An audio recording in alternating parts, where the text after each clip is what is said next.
एक छोटा सा रंग का बूंद अगर पड़ जाए तो आप उसको सरेआम पीट पीट कर जान से मार दोगे। ये कौन सा न्याय है तुम्हारा? कौन सा न्याय है? और किस संविधान में लिखा हुआ है? कौन से जो है मजहब की बात करते हो तुम? कि ये मजहबी मामला था, ये एक छोटे से छींटे का मामला था। तरुण खुद एक 24-25 साल का लड़का जो कि बॉडी बिल्डर भी था, स्मार्ट भी था, हैंडसम भी था। ऐसी कौन सी इनके घर की महिला थी जिसका वो जो है छेड़छाड़ करने लगा? कहाँ मर गए थे वो लोग जो तरुण के लिए कभी नहीं दिखे और बाद में हमेशा दिखते हैं। नमस्कार, आप देख रहे हैं वो न्यूज और मैं हूं आपके साथ यशस्वी शर्मा। उत्तम नगर में तरुण खटीक का केस जो है उसने एक नया ही मोड़ ले लिया। दरअसल जो दो परिवार थे, एक तो तरुण का परिवार, दूसरा विशेष समुदाय के परिवार, उनके जो वकील हैं उनका एक बयान सामने आया है। उन्होंने कहा है कि ऐसा कुछ नहीं था, दोनों परिवारों की पुरानी रंजिश थी, दोनों परिवार विक्टिम फैमिली है और तरुण जो है उस विशेष समुदाय की जो मुस्लिम लड़कियां थी, बहनें थी, उनसे छेड़छाड़ करता था और तरुण उस रात को 11 बजे अकेले बाइक पे नहीं आया था और भी लोगों के साथ वो बाइक पे आया था। ऐसे बयान जो हैं उनके द्वारा भी दिए गए हैं। तो ये जो अलग रुख और जो अलग मोड़ जो इसका निकाला गया है तरुण केस में, इसको किस तरीके से जो हमारे भारत के सुप्रीम कोर्ट के वकील हैं कैसे देखते हैं, उनसे बातचीत करते हैं। सर, आप तरुण के केस को कैसे देखते हैं? क्योंकि जो दूसरे परिवार है विशेष समुदाय के, उनके वकीलों ने तो बयान दे दिया है कि पुरानी रंजिश थी दोनों परिवारों की, अकेले नहीं आया था लड़का, रात को 11 बजे और भी आया था। तरुण जो है उन परिवारों में मुस्लिम बहनों के साथ छेड़छाड़ी भी करता था। देखिए, सबसे बड़ी बात तो मैं कहना चाहूंगा कि अगर कोई वकील ऐसी बयान देता है तो मुझे उसके इंटेलेक्चुअलिटी पे कहीं ना कहीं शक होता है। अगर सच में ऐसा कुछ हुआ था तो उनको सबसे पहले कंप्लेन कराना चाहिए था, 100 नंबर डायल करने चाहिए थे, 112 नंबर डायल करना चाहिए था, अपने परिवार में या तरुण के परिवार में कंप्लेन करना चाहिए था, या कहीं भी किसी भी ऑफिस में कंप्लेन करना चाहिए था कि ऐसी छेड़खानी हो रही है। अगर उसके बाद भी कुछ नहीं मिला तो उनके आका असदुद्दीन ओवैसी हैं, हाई कोर्ट सुप्रीम कोर्ट में कहना चाहिए था कि हमारे साथ छेड़छाड़ हो रही है। दूसरी बात मैं कहूंगा कि किसी भी मृत व्यक्ति के खिलाफ ऐसे अनाप शनाप अगर कोई बयान देगा तो उसको मानहानि का केस दाखिल करने का अधिकार ऑनरेबल सुप्रीम कोर्ट देता है। मैं तरुण के फैमिली को सजेस्ट करता हूं कि ऐसे वकील के खिलाफ और ऐसे तमाम लोगों के खिलाफ जो उसके कैरेक्टर का एसिसिनेशन कर रहे हैं, उनके खिलाफ वो मानहानि का केस दाखिल करे और honourable supreme court, high court से मांग करे कि ऐसे लोगों को कड़ी से कड़ी सजा दी जाए। तीसरी बात, क्या किसी लड़की को छेड़ने पर उसके परिवार को भारतीय न्यायालय, भारतीय कोर्ट, भारतीय संविधान यह पूरी तरीके से आदेश दे देता है कि आप उसकी कर दीजिए? अगर 1 मिनट के लिए हम मान लेते हैं कि चलिए तरुण ने छेड़ा था, तो क्या आप कानून अपने हाथ में लेकर हत्या कर देंगे? ऐसे तो कोई जिसके भी घर बेटी है वो कह देगा मेरी बेटी को छेड़ा था, दूसरे का हत्या कर देगा। तो कहीं ना कहीं ऐसा नहीं होना चाहिए।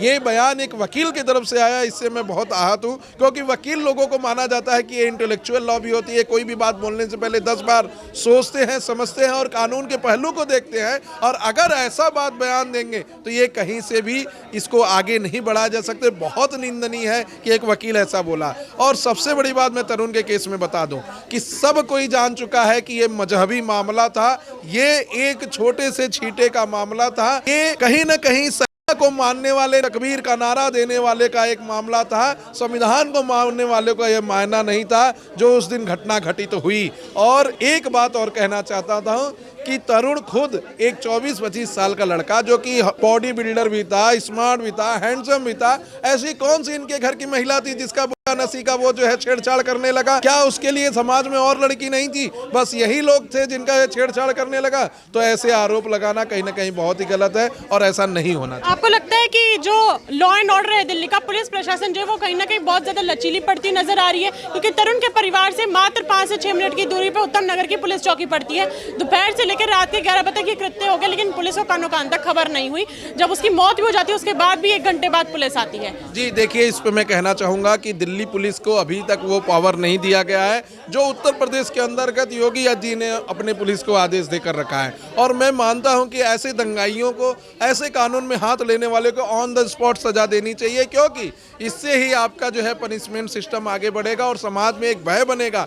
आगे से कोई भी अगर कानून को हाथ में लेने जाएगा तो 10 बार सोचेगा कि हमें ऐसा नहीं करना है, नहीं तो योगी मॉडल की तरह जैसे सलीम वासवी के केसेस में लोग 72 जी, तो इसीलिए कह रहे हैं कि अगर योगी जैसा मॉडल लागू होगा, जैसे सलीम वासवी को किसी ने चाकू मारा, सीधे 72 के पास पहुंच गया तो लोगों के अंदर डर होगा। ऐसा ही आदेश यहाँ पर दिल्ली के अंदर माननीय रेखा गुप्ता जी को अपने पुलिस को देना चाहिए कि जो लोग कानून को अपने हाथ में ले उनके साथ कानून या नरमी बरतने की जरूरत नहीं होनी चाहिए, कड़ी से कड़ी कार्रवाई होनी चाहिए, उनको जेल भी भेजना चाहिए और अगर वो जेल जाने के लिए बचे या पुलिस पे फायर करे तो सीधे 72 के पास पहुंचा दें। चंद्रशेखर आजाद हैं, वो दलित के अल्पसंख्यकों की आवाज उठाते हैं, अपने आप को वो दलित का मसीहा भी कहते हैं। तरुण खटीक एक दलित परिवार से आते हैं, लेकिन ना तो अभी तक चंद्रशेखर आजाद ने कोई टिप्पणी करी है, ना ही कोई पोस्ट करी है और ना ही वो पीड़ित के परिवार से मिलने गए। देखिए, चंद्रशेखर रावण को मैं दलितों का नेता नहीं मानता हूं और दलितों के लिए वो राजनीति नहीं करते हैं, वो भीम और मीम की राजनीति करते हैं। ऐसे ही एक नेता हुआ करते थे देश की आज़ादी के समय, जो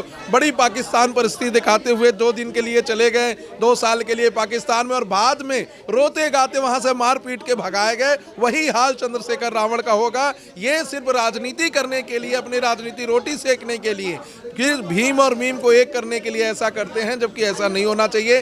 तरुण भी एक खटीक परिवार से था, एटलीस्ट उनके लिए उनकी आवाज़ उठानी चाहिए थी। कहाँ मर गए थे वो लोग जो तरुण के लिए कभी नहीं दिखे और बागद में हमेशा दिखते हैं और हर कांड में वो सामने आ जाते हैं। अगर किसी जनरल के बच्चे ने किसी दलित के साथ अगर कुछ हो गया, प्यार भी हो गया, और उसके बाद भी वो आ जाते हैं कि नहीं जी यहाँ तो SC ST लगना चाहिए। तो मुझे लगता है कि चंद्रशेखर रावण को थोड़ा रिव्यू करने की ज़रूरत है अपने सिस्टम को। अगर नहीं करेंगे तो फिर नहीं चलेगा। गुलाम सरवर जो हैं, उन्होंने एक बयान दिया है। उनका कहना है कि मैं दोनों परिवारों को विक्टिम तरीके से देखता हूं और अब जो तरुण की फैमिली वो और किस तरीके का न्याय चाहती है। बुलडोजर एक्शन हो गया, घर जला दिया, उनके घर से चोरी भी हो गया सामान, तो अब किस तरीके का न्याय चाहिए। जो विषय समुदाय के लोग हैं उनके घर में से भी तो जाने गई हैं। पुरानी रंजिश इन लोग की, किसी भी गुब्बारे का कोई सीन नहीं। कहीं कोई बुलडोजर एक्शन नहीं हुआ है। वो जो बुलडोजर एक्शन दिखाया जा रहा है, बहुत ज़्यादा वायरल किया गया है, वो केवल जो एनक्रोचमेंट था, जो छज्जा निकला हुआ था या जो पेवमेंट बने हुए थे, जैसे यहाँ पर देखिए पेवमेंट बने हुए, तो जो सरकारी ज़मीन को एनक्रोच कर कर जो पेवमेंट बनाया गया था या छज्जा निकाला गया था, सिर्फ उसको ढाया गया है। ये जो आप लोग जो पूरे ये बनाए हुए हैं ना कि बुलडोजर एक्शन हो गया, योगी मॉडल ऐसा कुछ नहीं हुआ है। आप खुद जाकर, आप पत्रकार हैं, जाकर देखिए। छज्जा तोड़ा गया, वो हमने देखा है कवर। छज्जा और पेवमेंट जो है, जो रोड में आता था, एनक्रोचमेंट था। यही कहना है कि बुलडोजर चला दिया, आग लगा दी, उनके परिवार से भी लोगों की मौत होगी। आप किस तरीके का न्याय चाहता है तरुण का परिवार? न्याय तो किसी को, आप जो है एक छोटा सा रंग का बूंद अगर पड़ जाए तो आप उसको जो है सरेआम जो है पीट कर जान से मार दोगे। ये कौन सा न्याय है तुम्हारा? कौन सा न्याय है? और किस संविधान में लिखा हुआ है? कौन से जो है मजहब की बात करते हो तुम? कौन से मजहब में लिखा हुआ है कि तुम पीट कर जान से मार दो? अगर ऐसा कोई मजहब है तो इस मजहब की इस देश में जरूरत नहीं है। के वकील के जो हैं उनका बयान किस तरीके से देखते हैं? क्योंकि उनका ये कहना है कि दोनों परिवारों की पुरानी रंजिश थी। तरुण रात को 11 बजे अकेला नहीं और लोगों के साथ आया था। उस परिवार की महिलाओं के साथ, बहनों के साथ वो छेड़छाड़ी भी करता था। ये सब जो है आफ्टर थॉट स्टोरी कहते हैं। कानून की नज़र में ऐसी बातों का, ऐसे एलिगेशंस का कोई भी जगह नहीं है। अगर कोई घटना घट गई, FIR हो गया और FIR में जो इश्यूज आ गए, रजिस्टर्ड हो गए, उसके बाद अगर कोई आप कहानी बना रहे हो, कोई स्टोरी जोड़ रहे हो उसमें कि ऐसा हुआ था, ऐसा हुआ था, इसके पहले इन्होंने ये छेड़छाड़ किया कि वो किया, तो this is called the after thought story. After thought story की कानून में कोई जगह नहीं होती है। केवल आप समाज में इधर उधर लोगों को बहकाने के लिए, लोगों को तोड़ने के लिए या लोगों को जोड़ने के लिए, सेंटिमेंट उभारने के लिए इस तरह की कहानियाँ कुक एंड बुल स्टोरी बना सकते हैं, लेकिन कानून के दृष्टि में इसका कोई एविडेंस में कोई काम नहीं आएगा। आपका किस तरीके से एक्शन, कानूनी तरीके से आप क्या एक्शन चाहते हैं? जिन्होंने हत्या करी तरुण की, बहुत ही बर्बरता से उसको मारा। Should be all the person who were involved in it, in murdering the Tarun Khatik, you know, they must be identified properly और उसके बाद जो है इनको सीधा जो हैंग टू डेथ करना चाहिए, समझे ना? हैंग टू डेथ करनी चाहिए। उसके नीचे कोई इसके ये नहीं है। बिकॉज एक वर्ग जो है वो पूरा ज़्यादा जो है पूरे देश में जो है उनको एक लगता है कि उनको लाइसेंस मिल गया है कि आप जो है एक खास वर्ग को, बिकॉज 1947 के पहले डायरेक्ट एक्शन डे कर हिंदुओं को मार काटा गया, बहाया गया और बार बार जो है कभी जो है आप देख रहे हो राजस्थान में हो रहा है, कभी डोंग में हो रहा है, कभी जो है गाजियाबाद में हो रहा है। तो ये को सनका दिया गया है रेफरेंस देकर कि आप अगर जो गैर मुस्लिम है उन काफिर हैं उनको मारोगे, उनके ऊपर थूक फेंकोगे, मैला खिलाओगे तो आपको जन्नत मिलेगी। तो ये जो के द्वारा या इनके के द्वारा जो इस तरह की कहानी कथा और इस तरह की जो मिजाज जो लोगों का बना हुआ है, जिसका ये रिपरकशन है, इस तरह की घटना एक दिन में नहीं होती है। ये एक रिपरकशन है उन तमाम सोच की जो गैर जो है फिरका परस्ती सोच है, जो हिंदुओं को पूरे निगल जाना चाहती है, जो पहले भी 1947 में हुआ। और उस समय जो आप देखिएगा हुआ था, उन्होंने एक नारा दिया था कि हम लोग कह रहे थे कि अगर जो छूट गए हैं जो हिंदुस्तान में मुसलमान विभाजन के बाद 1947 के बाद, तो उसके बारे में ये कह रहे थे लड़कर लिए थे पाकिस्तान, हंसकर लेंगे हिंदुस्तान। तो हंसकर लेंगे हिंदुस्तान का क्या मतलब हुआ कि आप जो है बड़े पैमाने पर पॉपुलेशन दिया कीजिए, 4 बीवी 40 बच्चे ये क्यों रखते हैं? इनका सीधा है कि 18 साल के बाद बच्चा भारत में जवान होकर वोटर बन जाता है। तो हम जो है 50-100 साल, अभी 75 साल पुड़ गया, आप देखिएगा जैसे ही 100 साल पुड़ेगा भारत के विभाजन का, एक दूसरा पाकिस्तान ये चाहते हैं on the basis of population. ये कहेंगे कि हमारा इतना पॉपुलेशन है, एक तरफ जो हम दूसरा देश फिर चाह रहे हैं। इसके लिए जो है ममता बनर्जी भी कह रही हैं कि हम बांग्लादेश चाह रहे हैं, राहुल गांधी भी चाह रहे हैं कि सोवियत यूनियन जैसे 1995 में जो है टुकड़े टुकड़े अलग अलग देश में बांट दिया। तो भारत जो इतने बड़े समग्र बड़ा देश है अलग राज्यों का, तो इनका मेन टारगेट है कि खंडित कर कर हर एक स्टेट को एक कंट्री में कन्वर्ट कर दिया जाए, ताकि भारत की जो शक्ति है, सॉवरेनिटी है, वो ख़त्म हो जाए। इसीलिए आप देख रहे हैं कि कहीं जातीय सवर्ण को इशू कर रहा है, कहीं यूजीसी में मुद्दा बनाया जा रहा है, कहीं रिजर्वेशन को मुद्दा बनाया, कहीं जातीय जनगणना की बात हो रही है। ये इन तमाम बातों का जगह ब्रॉडर पर्सपेक्टिव में अगर आप एनालिसिस कीजिएगा तो ये जो लोग जो है ना सीधा जो है इंडिया अलायंस, जॉर्ज सोरेस जो पैसा भेज रहा है अमेरिका से, और जो पूरे भारत में जो है आप विध्वंस पैदा करो, भारत शांत नहीं रहना चाहिए।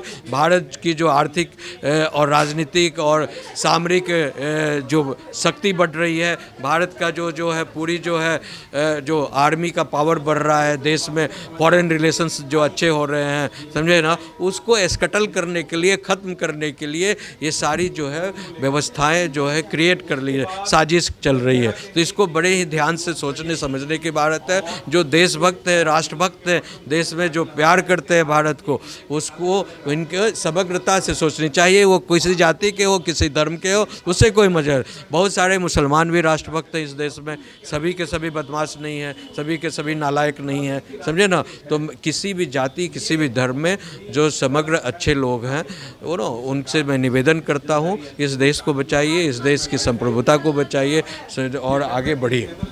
इस पूरे मामले को आप किस तरीके से देखें कि दोनों पक्षों द्वारा राय रखी गई है, तरुण खटीक के केस में अलग मोड़ भी ले लिया है, आप अब इस पूरे मामले को किस तरीके से देखते हैं, मुझे कमेंट बॉक्स में जरूर बताइएगा। अगली बार फिर मिलूंगी आपसे, तब तक बने रहिए वो न्यूज़ के साथ। मैं यशस्वी शर्मा, धन्यवाद।